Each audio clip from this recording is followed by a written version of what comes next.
उत्तर प्रदेश के विधानसभा चुनाव में चर्चित सीट अमेठी से इस बार सामूहिक दुष्कर्म मामले में जेल में उम्र कैद की सजा काट रहे गायत्री प्रसाद प्रजापति की पत्नी को समाजवादी पार्टी ने टिकट दिया तो सियासी खेमे में खलबली मच गई, जिसके चलते राजनीतिक रणनीतिकार अब नए सिरे से जुगत लगाने में जुट गए हैं। इधर सपा से प्रत्याशी घोषित होने के बाद गायत्री प्रजापति की पत्नी महाराजी देवी और उनके साथ उनका पूरा परिवार अब अमेठी के लोगों के सामने रो रो कर हाथ जोड़कर अपने पति को इंसाफ दिलाने के लिए खुद को वोट देने की अपील कर रहा है।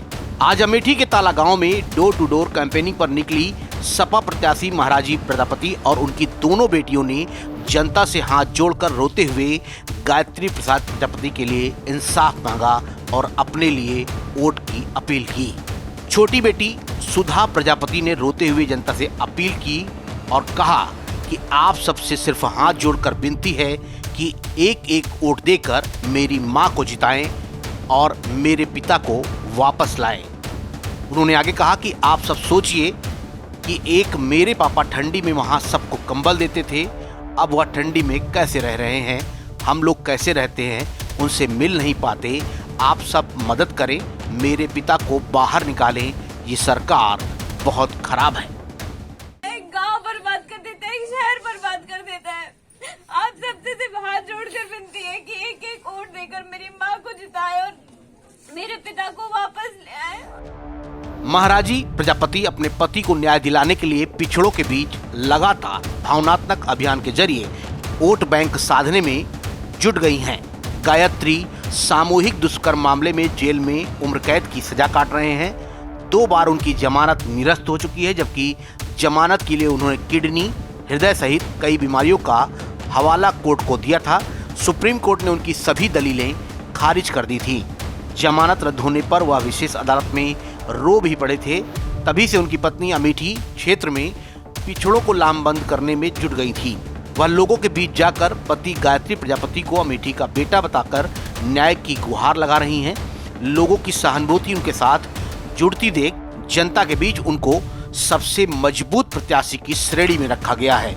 सपा प्रत्याशी महाराजी कहती हैं कि अमेठी की जनता पर हमें पूरा भरोसा है, अमेठी की जनता उन्हें न्याय देगी। उनके साथ अन्याय बहुत ज्यादा हुआ है, पूरे परिवार के ऊपर हुआ है और उन्हीं के ऊपर ही नहीं, हम सबको कहीं से न्याय नहीं मिला है।